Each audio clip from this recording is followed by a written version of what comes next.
Anyway, guys, welcome to the live stream team. Today, what I want to do is have a quick talk about improving your sense of smell and your sense of taste when it comes to tasting spirits. And a dude called Chris from, forgive me if I'm incorrect, but from Wellington, I believe, in New Zealand, got in touch with me today through Instagram and basically said, you seem to know what you're doing in terms of tasting things. You seem to be able to smell and taste things well. How do I get to do that as well?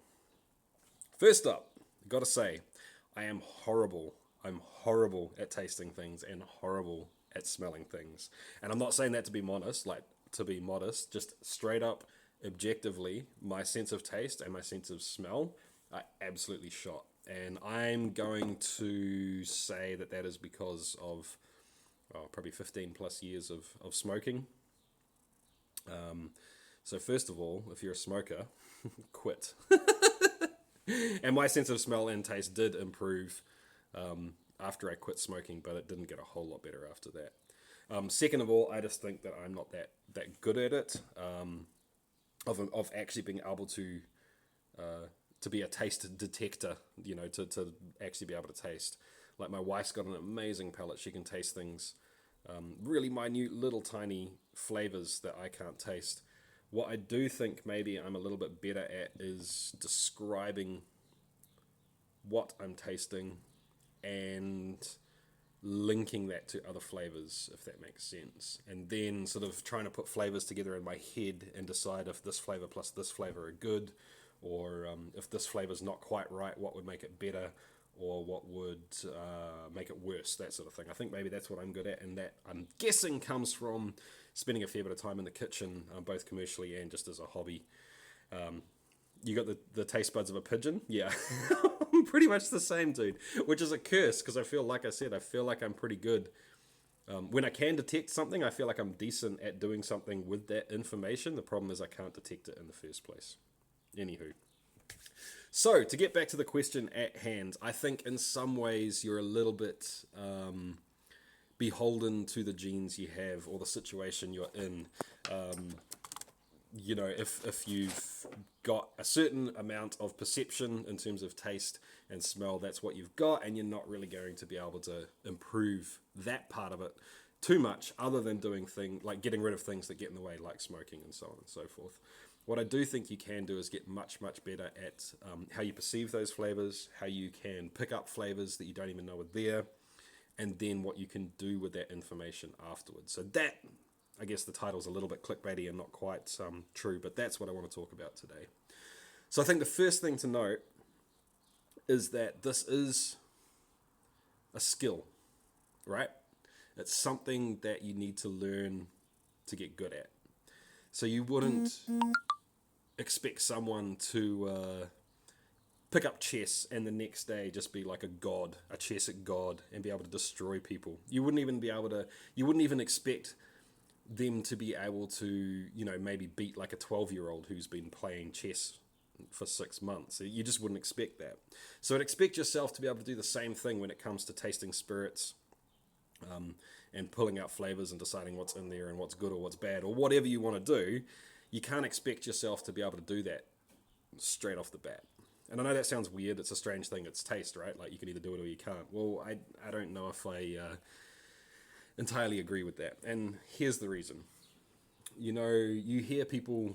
What's a good example? Wine. Okay, wine is like the wankiest, the most stuck up example on the face of the planet, right? When it comes to tasting things, I think we can all agree that whether or not it's, whether that's a fair exaggeration or not. And the reason we say that, right, is because you hear people doing wine tasting and the things that come out of their mouths is just absolutely bonkers sometimes. It's got nothing to do with potentially the wine, until you get to the point where you know wine a little bit better. I don't, by the way. I'm just talking from other points of view. Until you get to know the wine a little bit better, and suddenly you've got to describe two wines compared to each other. How is this wine different to this wine? And I guess what I'm saying is that you need to build up a library. You need to build up a memory bank of different flavors in your head that you can call on when you're tasting a certain thing. So, for example, when it comes to spirits, whether that be vanilla would be a really popular one, and the same for heads and for tails, so wet cardboard or wet dog or something like that. If you've never tasted that flavor in a spirit before, when you taste that spirit, you're not going to think of wet dog or wet cardboard. You're just going to think of, ugh, it tastes like bad spirit, right? So the idea is that to sort of progress and be able to make meaningful connections between what you're tasting and a way to describe that or remember it or link it to something else, is you need to build these sort of pathways in your head, and the only way to do that is through practice. So one, practicing drinking spirits. Cheers, by the way, guys. Yum.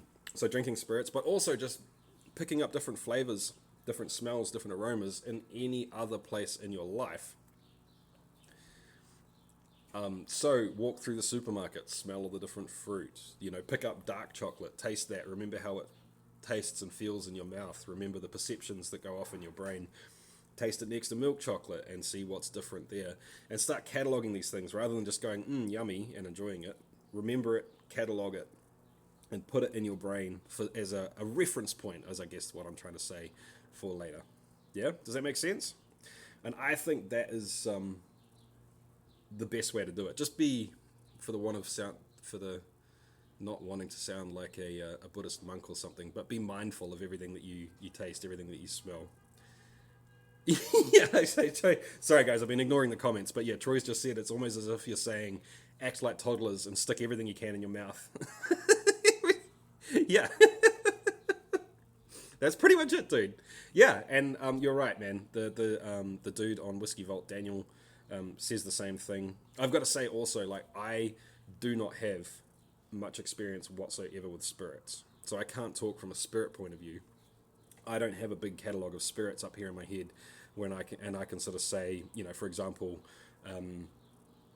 that's sort of a big peat taste like Lagavulin, for example. Like, I don't have a lot of those things in my head, but what I do have is a lot of things from sort of the culinary food perspective that I can draw on. Like, I know I can bring the taste of honeydew versus rockmelon into my head and know that one spirit tastes like one versus the other. So that's kind of what I lean on as a crutch. So I guess what I'm saying, guys, is practice, do it, and practice what you want to be good at. So if you want to be good at tasting a whiskey and guessing, what sort of whiskey it is and what sort of ingredients it was made through, you need to practice that, right? So put yourself in situations where you can do that and you can try it and you can find out whether you were right or wrong and learn from your mistakes or your successes and move on.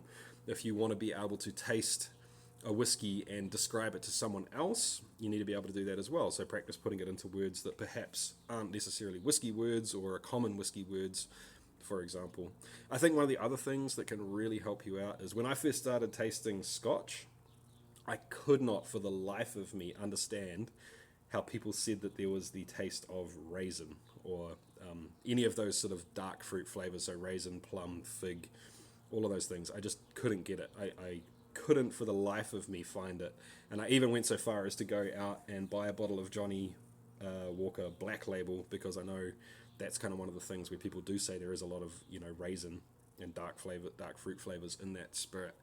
Tasted that, still couldn't get it. I could get vanilla, I could get the oak, I could get a little bit of peat, all of those things I could pick up. Couldn't taste raisin whatsoever.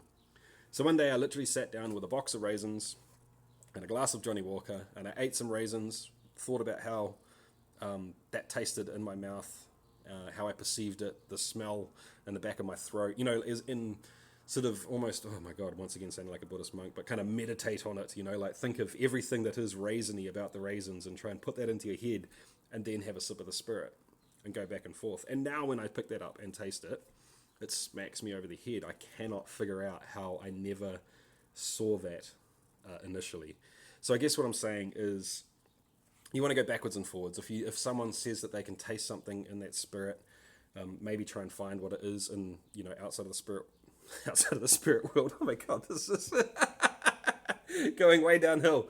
But you know what I mean. Like, go find the actual thing that they're talking about. They say it tastes like biscuit or cookie.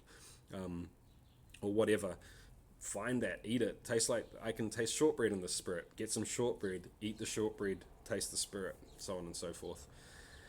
Does that make sense, guys? I think it makes sense. Anyway, I think I'm done with that now, and I think what I need to do now is just chill out with you guys. I also need to apologize. I sent out an email last night, my time, on the mailing list, on the Still Up mailing list for the live stream that's coming up this Saturday New Zealand time, or Friday anywhere else, and I got the dates all wrong. So apologies for that, guys. Thank you for the people that did call me out on it. I will sort that out and get a new one. I'll send another one out tonight.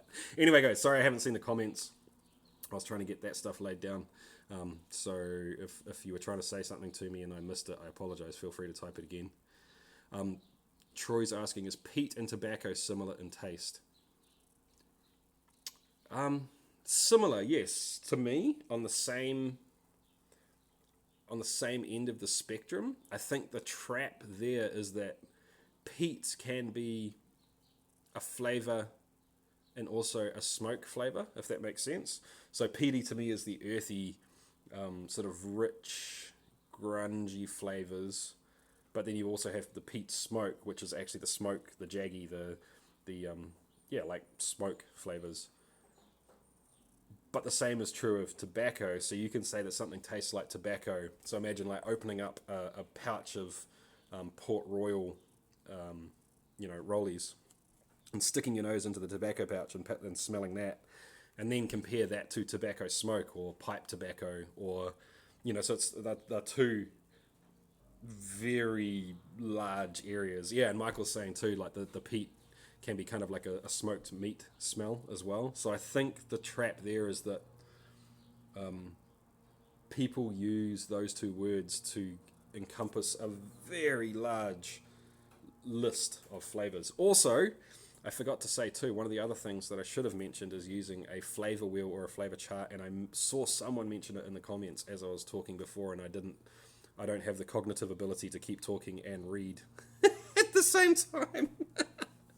I suck at it, so sorry guys if I miss you like that. But they are a really good way to sort of jog your memory and make you think about what's in there as well. That's a really good way to do it. So yeah, get a flavor wheel, get a flavor chart, get a tasting note, something like that, and use it to jog your memory.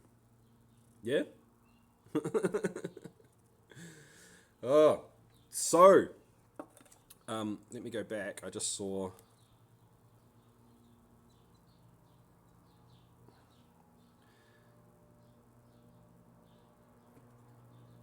Usually when people mention tobacco in whiskey, they're talking about the unburnt pipe or cigar tobacco note. Yes, I totally agree, dude. And if I was going to say it, that's how I would sort of use it as well.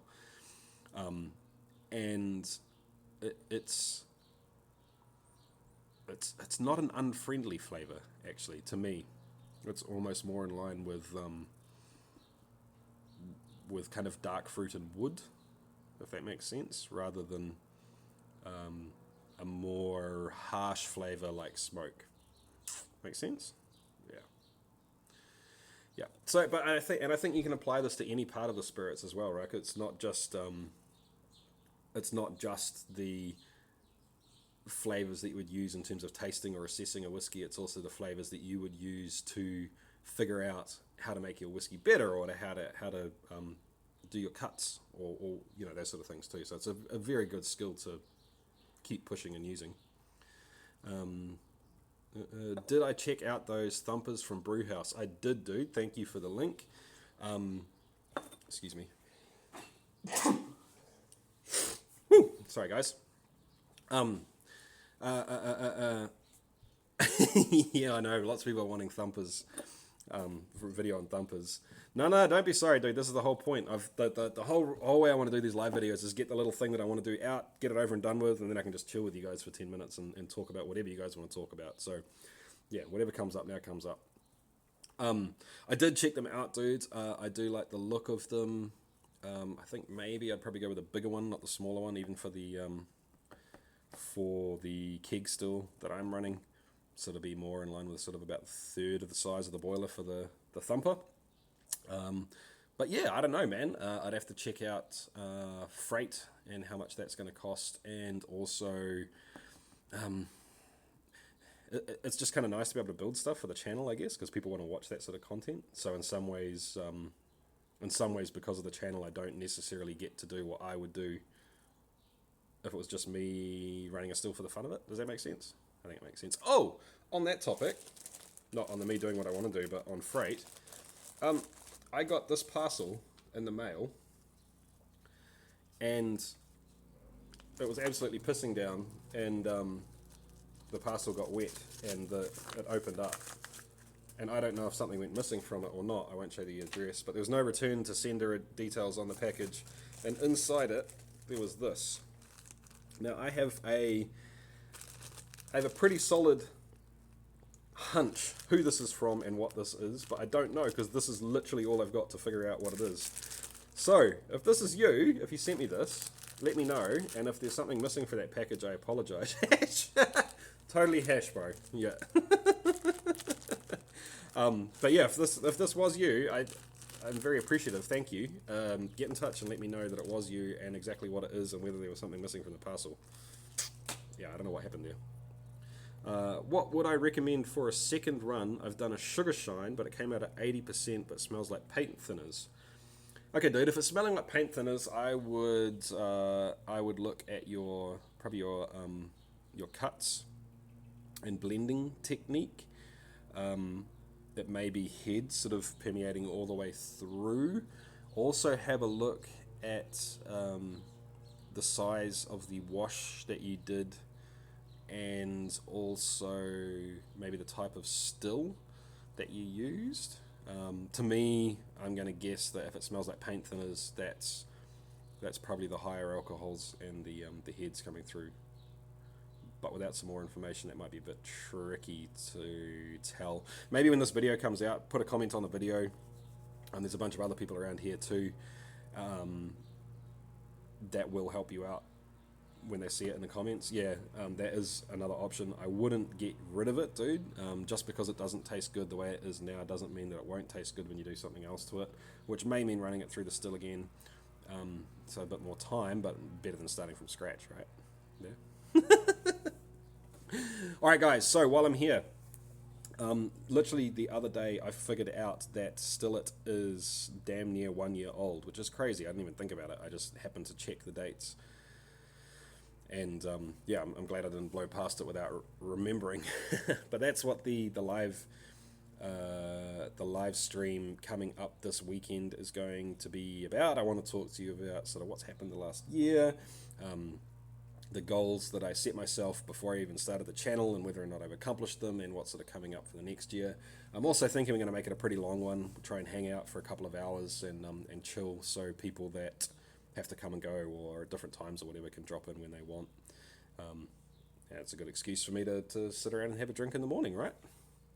But yeah, just so you know, guys, the kegs still with 75 litres of wash and 24 kilos of sugar.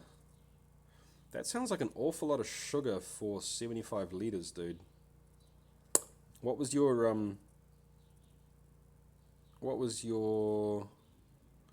original gravity, and what was your ABV of the wash? Let me know. I can't believe you did this all in a year. I'm going on 5 and haven't really accomplished shit.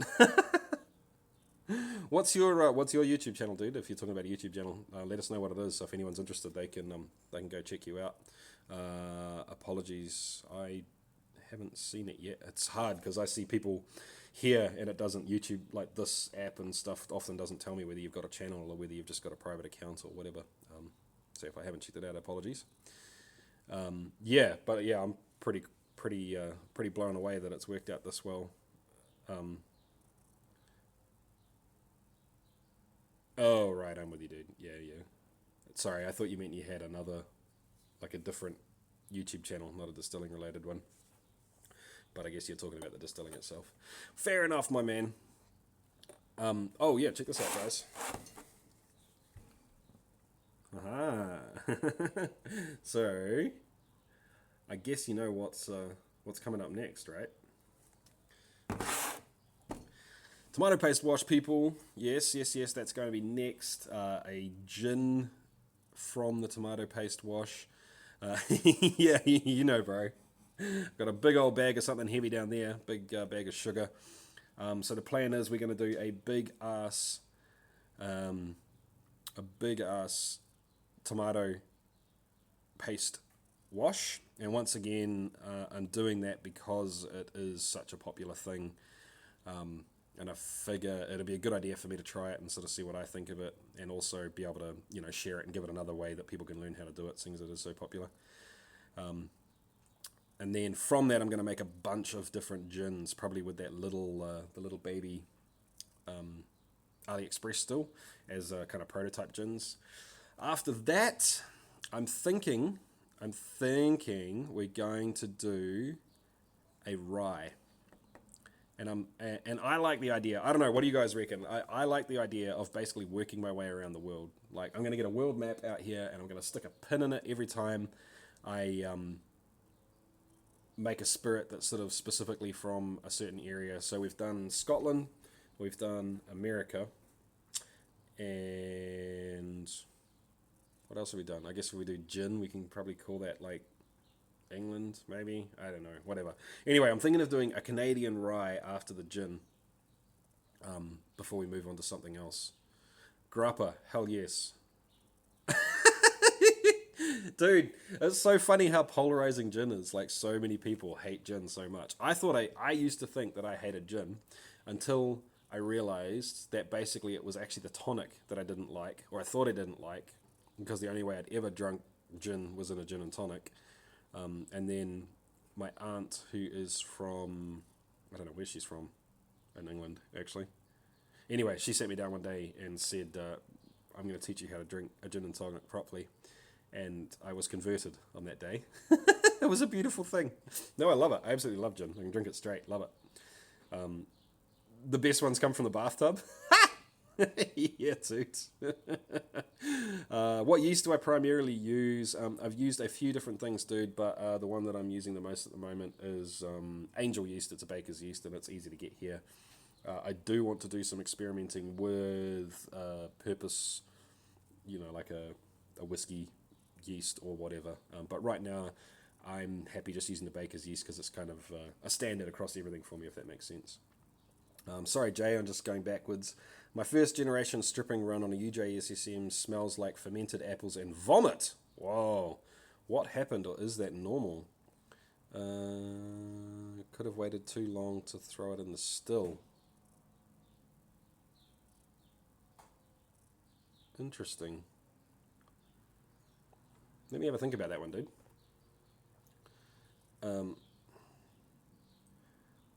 It was 18% as a wash, and I was just experimenting. I thought roughly 1/3 sugar to water, but I think I'll try rum next anyways. Yeah, dude, 18% is super high. I'm also guessing that maybe at that high an ABV, you're using something like a turbo. I would really suggest trying to knock that down below 10% with your ABV and try something other than a turbo, like even just a baker's yeast. Give it a go. See what you think. I have yet to try a big ABV brew yet, and I have yet to try turbo, but from everything I've read from the people that I respect, I'm trying to stay away from it. But in saying that, I shouldn't be telling people that that's my opinion if I haven't tried it yet. So I do need to try it at some point in the future and just see what it's like.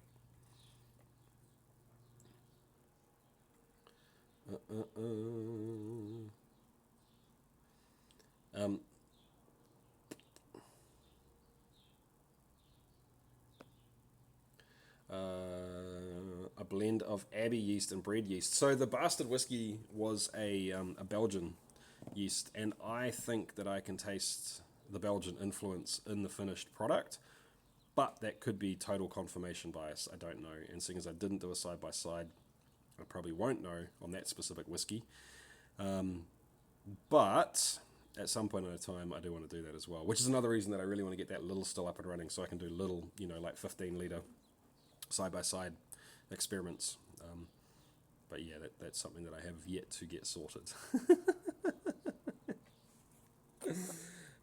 Anyway, yeah, I'm thinking that this is the FFV, the last of the FFV actually, and it's been on oak for quite a while now, and it's actually really, really good. And this is actually the first time I've been in the position of I don't know if this is going to get any better with age. I'm wondering if it's going to start getting worse and heading towards sort of tannic sort of things, which is an interesting position for me because I haven't been here before. And you kind of get that maybe I could just bottle it now and enjoy it versus, oh, but if I wait, it might get better. And I'm trying to decide which is the guilty, the greedy route.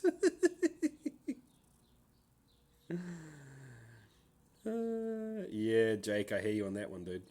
I hear you on that one.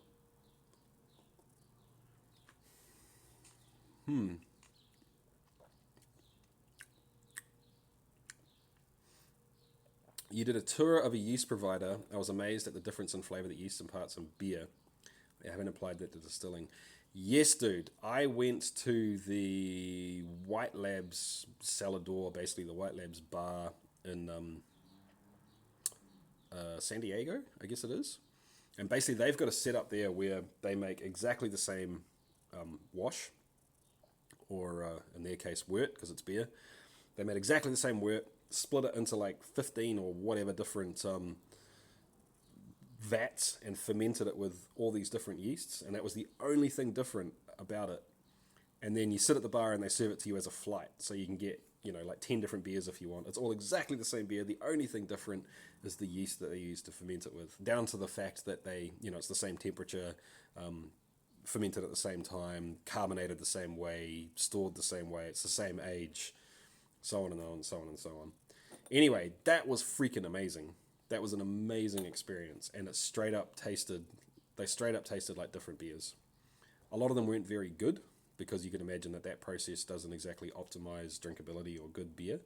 But on a geekery level, that was, it blew my mind.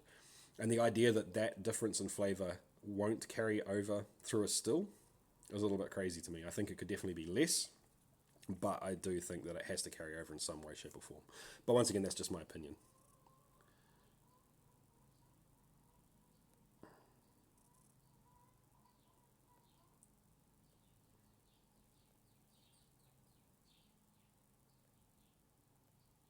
Do I have a stock of liquors now that you've been distilling at a rate close to what you consume?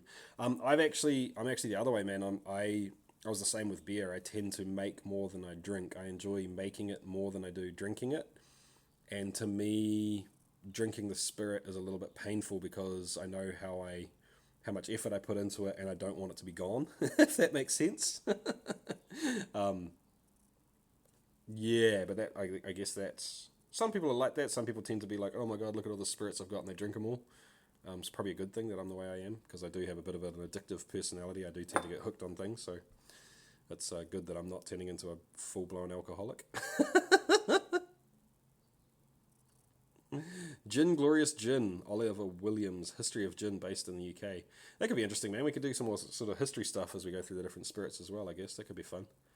Coke wine. That's weird, dude. I was talking about that with someone the other day. You actually tried it, and it was horrible, huh? Interesting.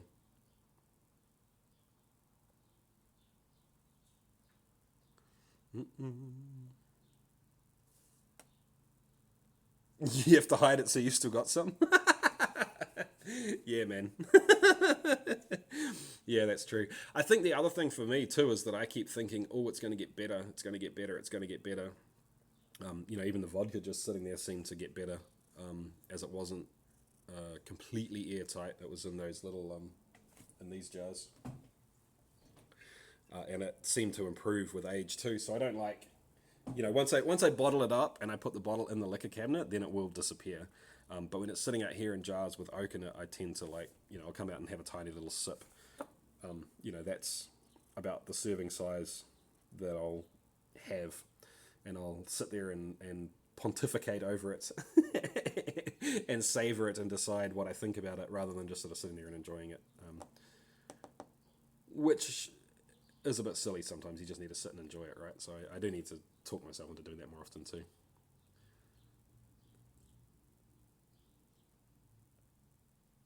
How's my whiskey going? Which one, dude? The bastard whiskey? Yeah, it's still really good. Actually, you know what? Let's taste it. Oh, you can come with me. Come on, guys. Come. What I need to do is get my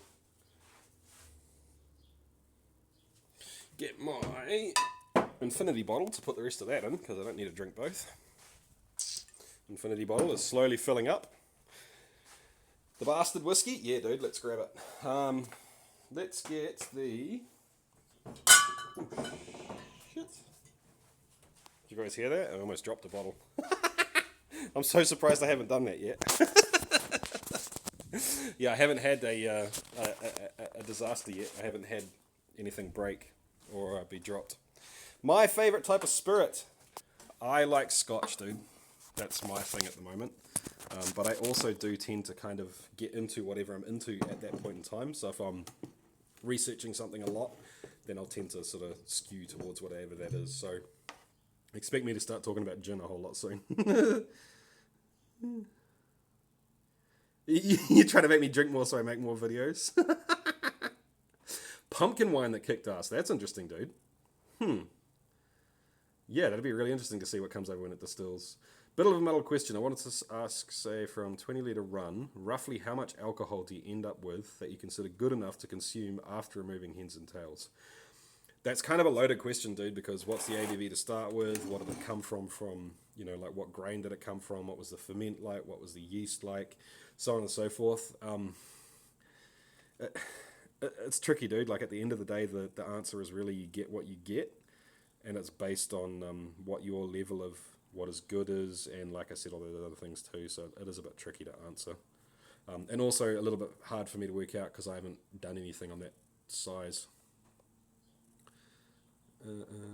You dig Scotch too? Yeah, Scotch is the bomb, man.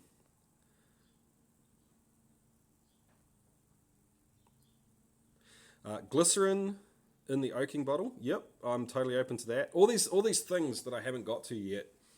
I'm in no way a purist, so I'm never going to say don't use charcoal to filter your spirit. You know, like I'm totally cool with trying it, but at the same time, I'm also totally open to saying, it's bullshit, and not doing it again if that's how I think about it afterwards.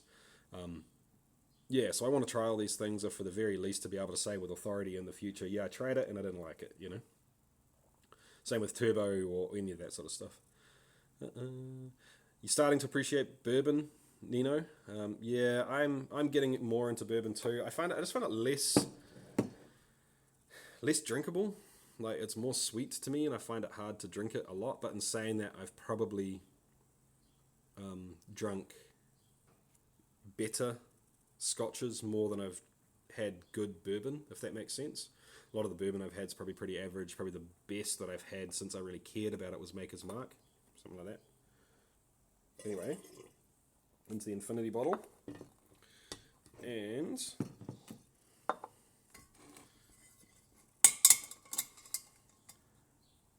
oh, you made a brandy out of box wine? Yeah, I like Makers, but once again, like if I sit down with a decent sized glass of Makers while I'm watching a movie or something, it'll take me, you know, an hour to drink it. Whereas if I sit down with a really nice scotch that I like, if I'm not careful, it'll be gone before the credits have rolled, you know, at the beginning of the movie.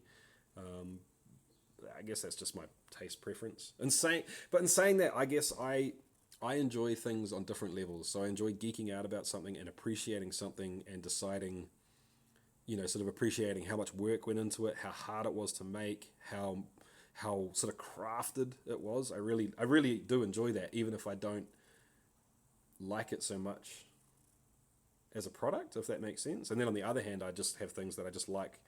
You know, I just want to sit there and drink it and not think about it because I like it as an experience, just drinking it. Does that make sense? So bourbon, I'm definitely starting to appreciate more, where I don't like it as much personally. Can you make a Japanese whiskey, or is that just the same as whiskey, or is there something specific that makes it Japanese? Okay, well, yeah, I think that's the same as anything else, right? Like any other whiskey that's kind of skewed towards a certain style. At the end of the day, it's Japanese whiskey because it's Japanese, but there's going to be certain trends within that whiskey that differentiate it from other whiskeys. And yes, that is exactly what I want to do. I want to start doing stuff like that.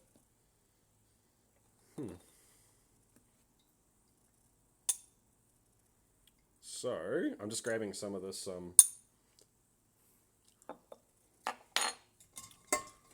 some of the bastard whiskey. This has been sitting there since October last year. I just need to grab some water, guys. I'll be right back.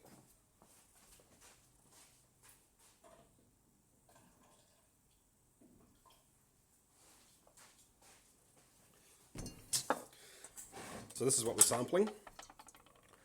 This is the bottle that I plan on leaving for quite a while, letting age for quite a long time. Probably, definitely a year. I know in terms of whiskey that's nothing, but in terms of home distilling, for me that's a long time to wait before I can enjoy it. Let's have a go. So that big grassy sort of flavour that was in it when it was really young has subsided a lot.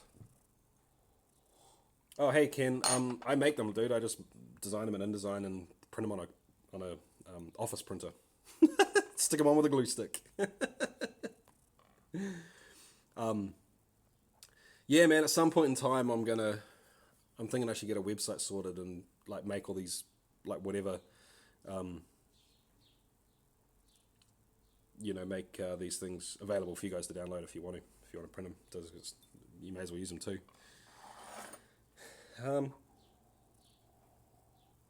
Yeah, so the grassy note's disappearing. There's still the hay sort of thing going on, almost like paspalin a little bit. Starting to get more fruity and sweet. The sherry's coming out a little bit more now, actually, which is cool. And it's becoming much friendlier. So one thing that I noticed right away is someone asked me the other day, I just picked up this hobby, I want to get into it, what should I make? I like whiskey. And I've noticed with what I've made with the Bastard Whiskey versus the UJSSM, and a lot of other people have said the same thing as well, so I think it's not just me, is that malted barley tends to come across really harsh until you let it age for a while. Whereas corn mellows it way out, like way out. So the UJSSM, the one that I've just done, straight off the still after doing the cuts, is smoother than this after like almost 6 months of sitting on oak. That's crazy. It really is. It's really crazy. So it's still got some punch to it, but to me that's exciting. I think I would like it a little smoother than this, obviously. This is still a little bit too punchy, but I don't like the just straight sweet, not my jam.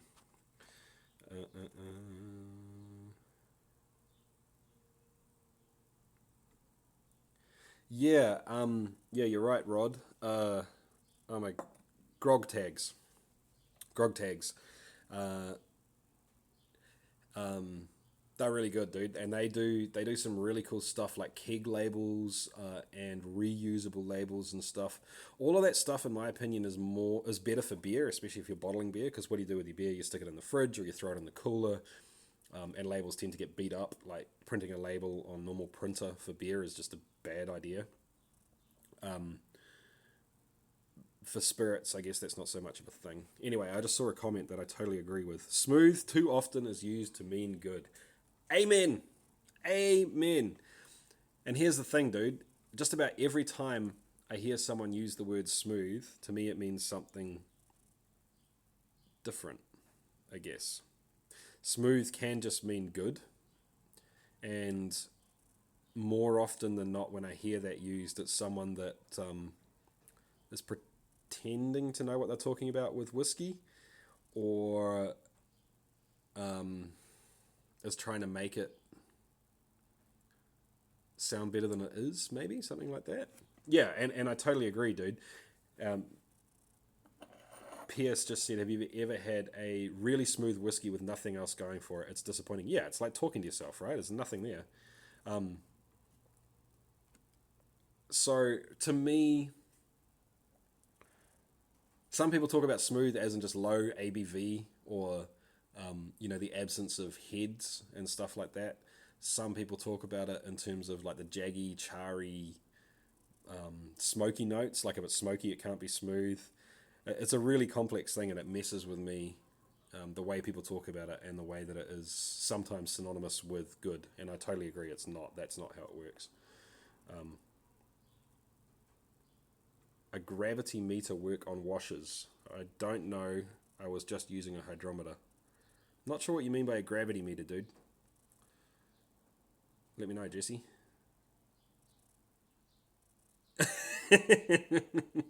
There was a wine drinker in here, mate. Be careful. Be careful, Rod. The wine guys are going to come after you.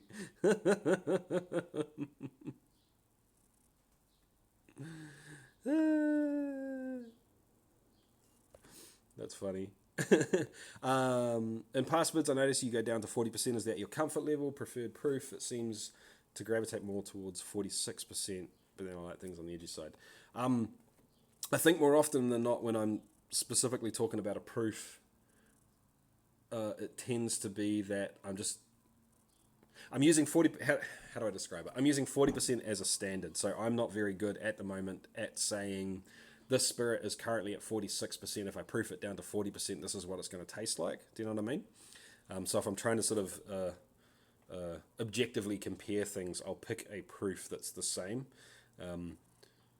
More often than not, when the spirits, if I'm like, this is ready to drink, I'm proofing it down and I'm going to put it in the bottle, I'll proof it higher. So I like the, like even with the liqueurs, if I think I'm probably going to drink them at 36%, I'll probably proof it to like 40 and then add a little bit more to it. But yeah, that's my plan at the moment. That'll probably change as I decide more what I like and I get used to that, and also more being able to predict what's going to happen. Hey Jesse, I've been watching your channel for a while and I'm actually building the design you use for your still. Anything you do different on it? Awesome, dude. Yeah, so I would, right now, I don't think there's anything I would change about it. And the only reason that I'm able to say that is I went out of my way to make sure that it was modular and that anything that I wanted to change, I could add to it. Does that make sense? So the things that I'm disappointed I don't have right now are, one, a thermometer at the top on the line arm. I need to put that in, especially when I start doing more reflux stuff, because I'm just kind of flying blind at the moment. Two, the height of the column. I want to go bigger. I want probably another 50 centimeters at least. Both of those things I can just add in, and especially the column height is just a modular piece that I can take off. The one thing that I'm a little bit disappointed about that I can't so easily change is the diameter of the column. I would love to go to 4 inches just for speed. But I guess that's like every hobby ever, right? You always want to go to the next. You always want to spend more money and boot up. Jesse, you meant a refractometer. Oh, okay, dude. Right. So a refractometer literally measures how much light is bent between the two different substances and their difference in relative density, if that makes sense. So it's telling you pretty much the same thing as a hydrometer, just in a different way. You can get yourself into trouble with a refractometer simply because it works in a slightly different way. So first of all, if you want to get really geeky about it, a refractometer really needs to be calibrated for every single wort or every wort that's similar. So if you're making a sugar wash, that's going to be different to an all grain wash, and so on and so forth. Even, but that's probably a next level geekery that you don't need to worry about. The thing that you do need to worry about with a refractometer is that the only way that you can even pretend to get an ABV at the end is you need to know exactly what it was to start with. And I know that's the same with a hydrometer, but the difference being is with a hydrometer you can actually read the starting gravity and the finished gravity and plug that into software to get the difference. With a refractometer, the alcohol is going to mess with you a whole lot and give you a very incorrect reading at the end. And there are formulas and lookup tables to help adjust that, but they are, I don't know how to describe this without turning it into a half an hour talk, but basically they are less accurate.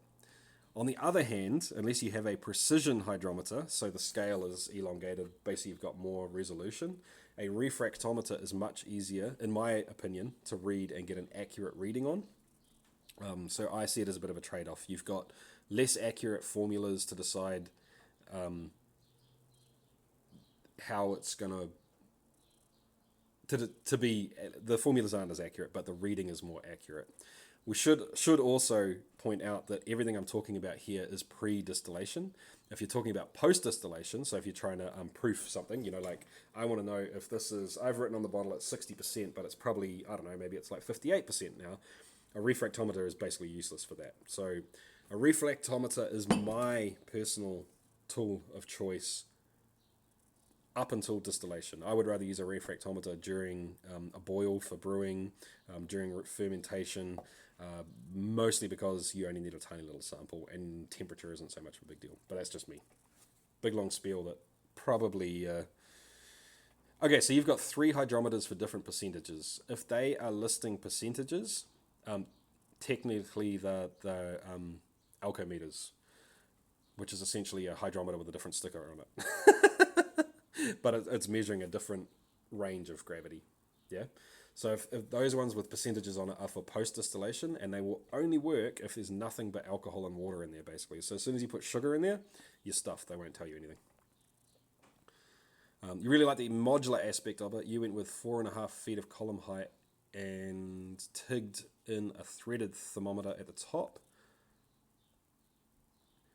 Yeah, dude, that's the only thing that's stopping me as well. I saw someone say above, sorry, I didn't catch who it was, that moving to 4 inches is easy enough. You just put an adapter on it. Totally agree. And like I said, that's why I'm not saying that I would do anything different about my still, because it's just an upgrade. Like I don't have to start again or anything because it is modular. But yeah, it's just the cost of getting 4-inch stainless or 4-inch copper is bonkers. Anyway, guys, I get a bunch of stuff that I need to do, including making a video for you guys for Friday, or finishing a video anyway.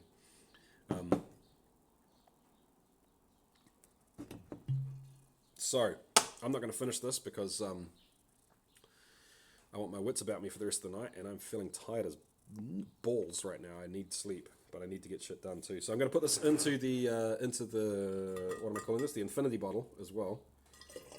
And we are heading towards having enough to have a taste. We're getting there. Once it gets to that line, I'm allowed to have a taste. I need some more commercial spirits to go in there too, guys. I need to have a look-see at that. So yeah, I'm gonna have to see what I can find. Anyway, last couple of comments, and then I got a boost. Looking forward to the video. Yeah, so this week's video is going to be about that woods that I got in the mail a little while ago. How to prepare it and how to use it, or how to get it ready to use in aging spirits, which is fun. I haven't done that before, so that's going to be lots of fun. No problems, Jesse. I absolutely... No, not that wood, dude. The other wood, the one that I've already shown in the video.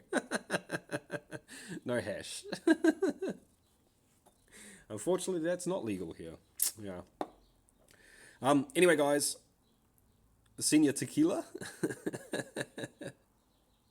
Dude, when I first got into this, I wanted to make tequila so bad, because right when I got into this, my brother-in-law sat me down and gave me an education on good tequila, and it blew my mind. And then I realized that basically that's never going to happen, because blue agave is just not going to happen, which sucks. And I've looked for something to kind of imitate it with, and yeah, I just don't see anything. Yeah. Anyway, all right, I got a boost, guys. I really got to go. I was only supposed to be on here for like 20 minutes. My family's going to be pissed. So, thanks for hanging out, guys. Love hanging with you every time I do this. It's great fun. And I'll catch you. I'll put the video out this Friday, and I will be seeing you for that long live stream on Saturday morning, New Zealand time. Once again, sorry for dicking that up and putting the wrong times in the mailer. If you guys aren't on the mailing list, feel free to sign up, and I will resend that that email tonight with the proper dates in it. But it is Saturday. Jesus, Jesse. Saturday morning, New Zealand time. So basically like 27 hours after the video comes out, something like that. Sweet. All right, catch you guys. Have an awesome one. Thanks for hanging out. I really appreciate it, guys. It's always fun, and I'll catch you next time. See you.